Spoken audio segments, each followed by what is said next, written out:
Hvad er særlig sensitivitet egentlig? Det er den amerikanske forsker Elaine Aron, som har introduceret det her begreb i midten af 90'erne.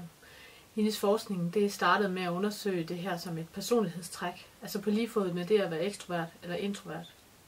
Senere er der kommet yderligere forskning til, f.eks. i forhold til hjernescanninger, hvor man har fundet ud af, at nogle mennesker spejler sine omgivelser i meget højere grad end andre.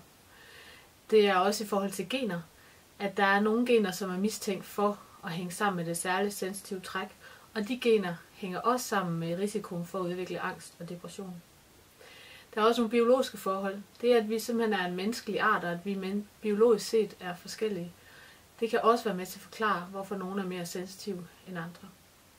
I forhold til børn er der 2 forskere, som især er værd at nævne. En, der hedder Belsky, og en, der hedder Plewis, som har været undersøgt forhold for sensitive børn og ikke-sensitive børn. Deres konklusioner var, at for de sensitive børn, der vokser op i gode hjem med støttende forældre, så klarer de sig generelt bedre end de ikke-sensitive børn. Omvendt, hvis de sensitive børn vokser op i et miljø med konflikter, og hvor der ikke er støtte i hjemmet, så vil de generelt klare sig dårligere end de ikke-sensitive børn, og have en større risiko for også at udvikle f.eks. angst og depressioner.